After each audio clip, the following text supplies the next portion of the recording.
8th of February. I'm Melissa Lewis. And I'm Kayla Johnson on CNN Live at James Irwin Charter High School.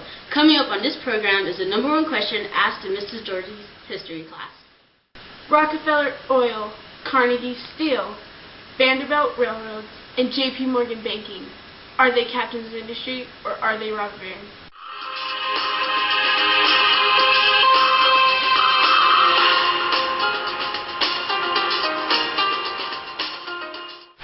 In the late 1800s, the Industrial Revolution initiated among American society.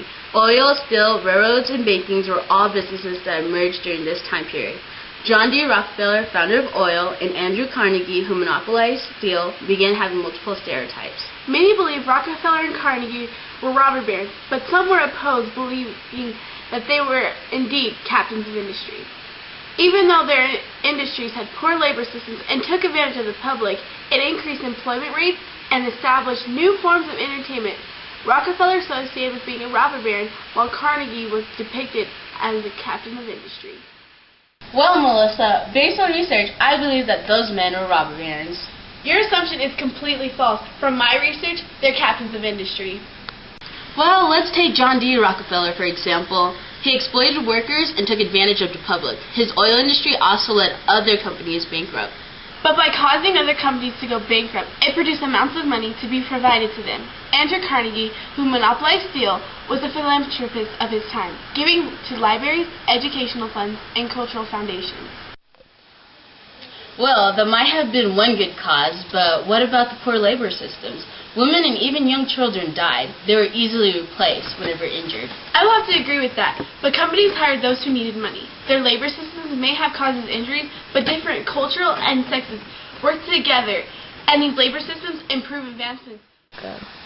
Well, you have brought very good facts, but what about the things they did secretly, like getting the government on their side? You have to admit that their mischievous acts portray them as robber barons.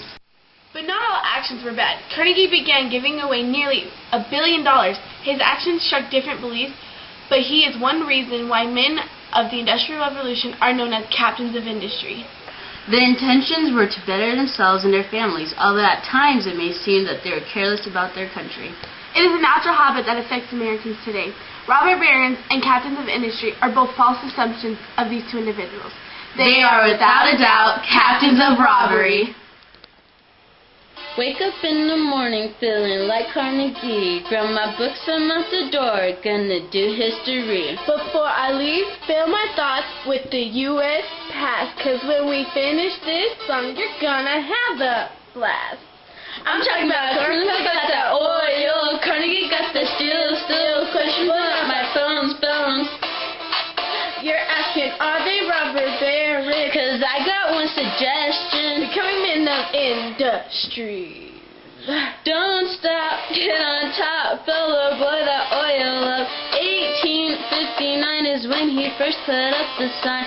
Bankrupt from his tricks, unhappy he got sick. Yeah,